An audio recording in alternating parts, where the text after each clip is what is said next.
AI가 이걸 대체해? 나 그럼 이렇게 해볼 거야 하지 않을까? 그 본질의 가치는 변하지 않는다.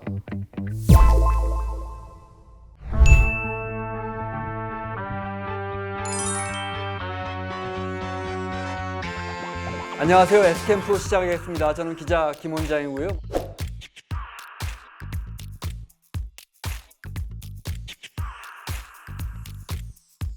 먼저 함께 하실 우리 학생분들 자기소개 할래요? 네, 그쪽부터? 안녕하세요. 저는 연세대학교 시스템반도체 다니고 있는 3학년 이승찬이라고 합니다. 2학년 다니고 있는 윤종민이라고 합니다. 강주원이라고 합니다. 박휘준입니다. 실생활에서 AI를 지금 쓰고 있어요? 어때요? 과제하면서. 과제하면서. 네. 교수님은 그걸 어떻게 걸러내요? 전 늘 그게 궁금했는데. 자세히는 모르긴 하는데 그냥 학교 자체적으로 GPT 킬러 시스템이 구축되어 있는 걸로 알긴 하는데 완벽하게 잡지는 못하는 것 같아요. GPT에 약간 그 어투가 따로 있더라고요. 예를 들어 콧말을 좀 많이 쓴다든지 그런 식으로 해서 그거 보고 이제 GPT랑 유사율이 높다라고 판단을 하는데, 저 같은 경우는 일단 레포트를 쓸 때 전부 다 베낀다기보다는 이제 정리, 다듬기를 좀 애용하고 있습니다. 전부 다 베끼지는 않는데요. 얼마나 솔직해요. 근데 저는 되게 좋은 자세라고 생각해요. 왜냐하면 과제를 하는 데 있어서 100%의 시간을 공부를 할 수 있다고 네. 생각하지 않거든요. 되게 의미 없는 작업도 되게 많고 일부분만 잘 사용을 하면 오히려 시간을 덜 투자하면서 공부도 많이 할 수 있고, 저는 희준이가 그렇게 하고 있다고 믿고 있습니다. 근본적으로 교수님이 여러분들에게 요구하는 거는 올바른 지식 콘텐츠의 솔루션이잖아요. 그게 왜 AI에서 도출하면 안 되는 건지 그 질문을 드리고 싶고, 중요한 건 이제 점점 나아가서 그것이 AI에서 도출한 것이냐 아니냐가 아니고 생성형 AI에게 얼만큼 질문을 잘하느냐, 그 능력으로 좋은 아웃풋을 받아오는 게 A+를 받는 기준이 되지 않을까. 제가 볼 때는 많은 전문가들이 그러니까 잘 질문하는 능력, 근데 그 질문하는 능력은 결국 지식에서 나오니까 AI가 많은 지식을 우리에게 줄 것이라 생각하지만 그 지식을 뽑아 먹으려면 과거 지식사회에서 멀어지는 게 아니고 우리가 그 지식을 갖고 있어야 한다. 그렇죠. 최근에 MS에서 책을 냈는데 그 책 제목이 Textbook is all we need예요. 교과서가 우리가 필요로 하는 그 단 하나다. 아니 AI 시대에 MS 같은 회사에서 왜 이런 이야기를 했을까? AI가 수많은 지식 데이터를 받아들이는데 그 수많은 정보 소스 중에 책이, 그 중에 교과서가 가장 좋은 답을 내주는 소스더라. 책이나 어떤 지식 컨텐츠가 AI로 인해서 대체된다가 아니고 그 더 좋은 답을 AI로부터 받기 위해서는 결국은 답이 또 우리가 책을 보는 수밖에 없다. 그런 생각이 들었어요. 반도체 기술 분야의 개발, 그 직업은 AI 시대에 흔들리지 않을까요? 저는 솔직히 부분적으로는 옛날에 하던 걸 대체할 수 있다라고 생각을 해요. 왜냐하면 실제로 디자인 오토메이션이라고 해서 AI 기술이나 프로그래밍을 좀 잘하면 반도체를 설계하는 부분에서 되게 좀 로우 레벨에 있는 작업들을 많이 대체가 됐는데, 그럼에도 엔지니어들이 할 수 있는 게 저는 아직 많다라고 생각을 합니다. 우리 같이 이제 엔지니어링 안 한 사람이 보기에는 시대가 이제 인터넷에서 온라인으로, 모바일로, AI로 시대 전환의 핵심 분야를 개발하는 분들이잖아요. 가장 안정된 직업일 것 같은데 고민은 없어요? 일단 비교적으로 미래에 그 일자리가 사라질 것 같다는 고민은 되게 덜한 것 같지만, 네. 이제 그만큼 경쟁력이 굉장히 높아지고 이제 저도 그 가치가 있어야 된다는 그런 어떤 미래에 대한 압박감 정도는 전제해가지고 좀 열심히 하려고 노력하는 것 같습니다. 그리고 아무래도 AI를 위한 기술을 개발하는 게 저희 역할이다 보니까 저희 역할은 계속 중요할 것 같습니다. 어떤 직업이 제일 먼저 사라질 것 같아요? 누가 그러더라고요. 사라지지 않는 직업 중에 하나는 분명히 사람을 대면하는 직업일 것이다. 제 친구 중에 한 명이 주류 도매업 하는데 술 마시다가 내 직업은 절대 바뀌지 않아. 왜냐하면 물론 거기도 이제 영업 시스템이 있겠지만 주류 도매라는 게 내가 우리 회사에서 판매하는, 제조하는 술에 대해서 각종 소매업이나 도매상에 대해서 사람을 보고 설득해야 되잖아요. 이런 건 바뀌지 않을 것이다 이야기를 들었는데, 어떤 직업은 AI에 의해서 많이 침식되고 어떤 직업은 AI에 의해서 많이 오히려 베네핏을 받고 어떤 직업은 사라지고, 어떤 게 있을까요? 하나만 딱 떠오르는 직업 있어요? 개발자가 네. 오히려 가장 위험하다고 생각해요, 개인적으로. 오, 정말? 왜냐하면 이제 프로그래밍을 하는 사람이 어떤 지시사항을 받아서 그 부분을 만들기만 하는 프로그래머가 있고, 요즘 저도 좀 놀란 게 제가 어떤 코드를 짜고 싶으면 그거에 대해 얘기만 하면 바로바로 코드가 잘 짜서 나와지는 걸 보고, 이거를 활용할 수 있는 시스템이 회사에 장착되면 조금 많이 사라질 수도 있겠다. 저는 이 생각을 좀 했습니다. 아마 이 직업이 이 직업과 더해지고 이 직업이 저 직업의 장점을 가져오고, 그렇죠? 이 직업에서 이런 부분은 사라지고, 이런 컨버전스가 그 형태가 어떤 형태로든 바뀌지 않을까. 여러분 생각할 때 좋은 기자, 좋은 앵커는 어떤? 사실을 사실대로 시청자들이 잘 알아들을 수 있게 설명해 네. 주거나 가장 현장을 직접적으로 전달해 주는 게 생각할 거리를 던져주시는 분들이 항상 인상 깊었던 것 같아요. 뭔가 우리보다 더 많은 걸 보고 계신 분들이잖아요, 항상. 그러니까 그분들이 뭔가 주는 인사이트가 전 되게 항상 인상적이었어요. 저는 이제 좋은 지적이에요. 그 시청자들을 볼 때 너무 편향적인 시각에서 바라보지 않게 네. 좀 균형 잡힌 시각으로 어떤 문제점을 바라볼 수 있게끔 네. 소식을 전해주는 그런 분들이 좋다고 생각합니다. 누가 답을 써줬어요? 제가 수십 년 고민했던 것들 다 이야기하신 거예요? 저는 최근에 TV를 보면서 우리나라에서 가장 밸런스, 그 지금 말한 균형감을 잘 지낸 진행자 누구냐는 나는 솔로의 데프콘 같아요. 나는 솔로를 보는지 모르겠지만 그 정말 시청자가 생각하는 이야기를 정확하게 해버려요. 내 마음속에 들어와 있는 거죠. 근데 그러려면 어떤 능력이 있어야 되냐? 이거 타고나는 것 같은데 공감 능력이 있어요. 측은지심이 있어야 돼요. 그 사람의 마음을 읽는 그 기술이 좋은 앵커로 만들어지려면 그런 게 진짜 어렵더라고요. 저 그런 관점에서 질문이 있는데 네. 그 최근에 뉴스를 보니까 앵커 부자연스러워서 알아보니까 AI 앵커더라고요. 네. 근데 그러면은 앵커는 공감 능력이 중요하다고 하셨는데 이런 관점에서 봤을 때 미래 앵커는 어떻게 될지.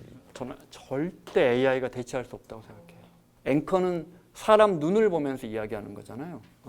AI가 매우 잘 못하는 게 아닐까? 몰라요. 그것도 따라잡을 수 있을지. 네. 뉴스는 어느 정도까지는 들어올 수 있지 않을까?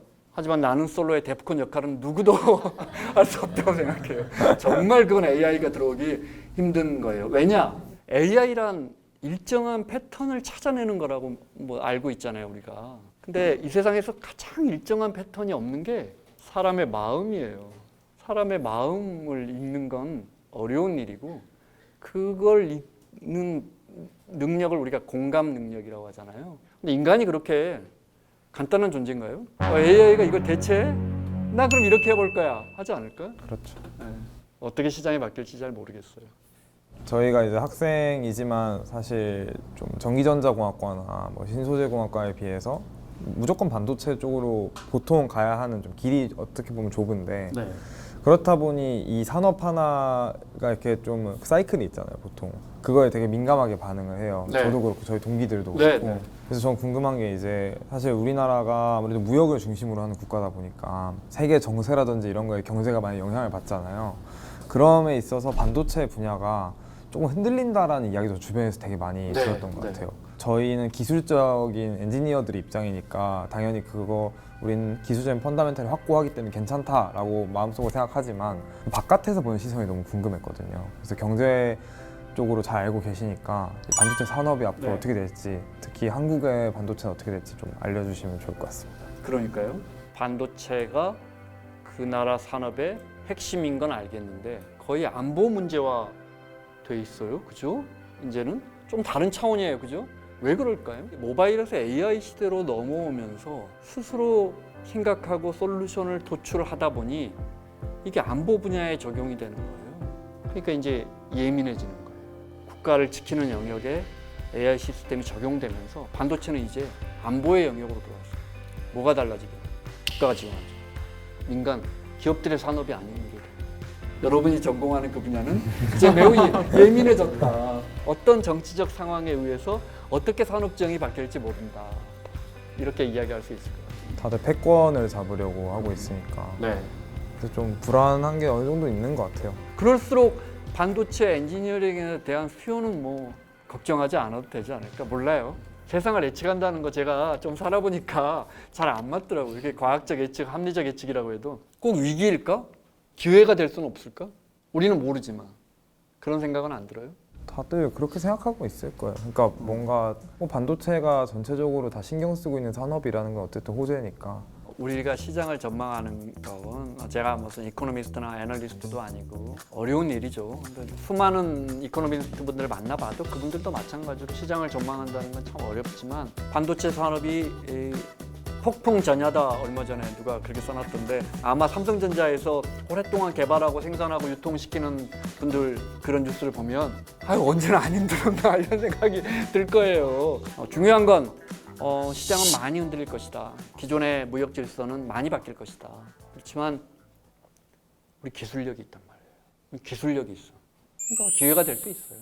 너무 우리 젊은 분들이 시장 흐름에 예민하게 받아들일 그럴 필요 없어요.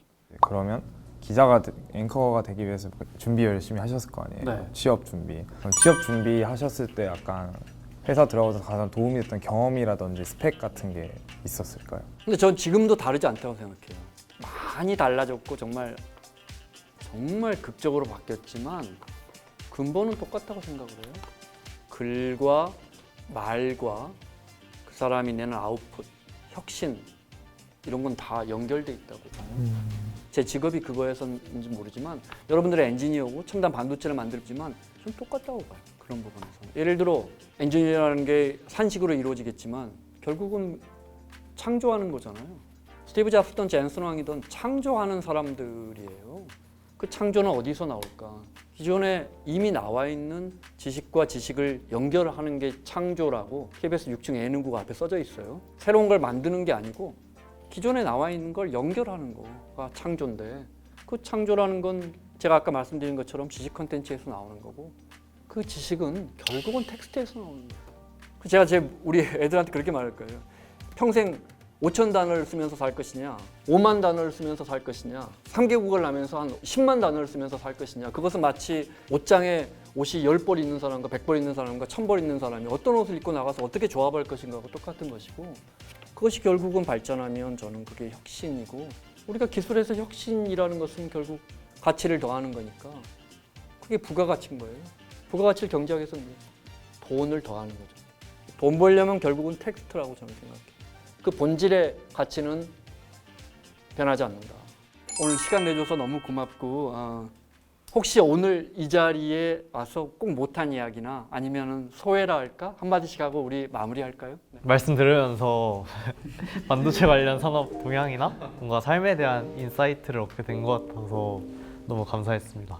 아유 그렇게 이야기해 주시니 너무 고맙네. 이제 저도 오늘 처음 여기 왔을 때 어떤 얘기를 많이 듣고 갈 수 있을까 뭐 많이 생각하면서 왔는데 좀 마음속에 있었던 조금 고민이라든지 좀 불안했던 부분들 많이 해소되고 가는 것 같고 또 이제 저는 이제 얘네보다 또 학년도 높고 이제 곧 있으면 진짜 더 공부를 할지 회사에 갈지 막 고민을 많이 해야 될 시기가 오는데 거기에 많이 자양분이 될 수 있을 것 같습니다. 너무 감사합니다.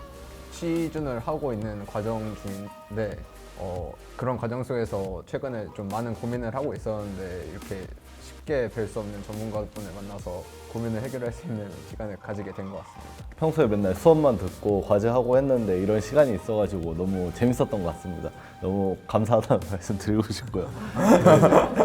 이런 것도 우리 세대하고 하나도 달라진 게 없어요. 일단 리프레시하는 시간이었던 것 같고 너무 좋은 말씀 많이 들어가지고 감사드립니다. 오늘 우리가 반도체 시장과 글로벌 교육망이 얼마나 공급망이 얼마나 바뀌고 있다는 걸 이야기하면서 또 취업 이야기까지 했는데 아마 우리가 전망한 거에 상당 부분은 다를 거예요. 분명한 것은 우리가 지금 생각하고 있는 그런 시장이나 그런 직업 세계는 아닐 거라는 굉장히 많이 바뀔 거지만 그렇지만 그 바뀌는 시장을 여러분들이 정말 선도적으로 이끌어 줄 거라는 믿어 의심치 않고요. 오늘 그 말로 오늘 우리 S캠프 첫 번째 시간 마무리하겠습니다. 자, 오늘 참여해 주셔서 고맙습니다.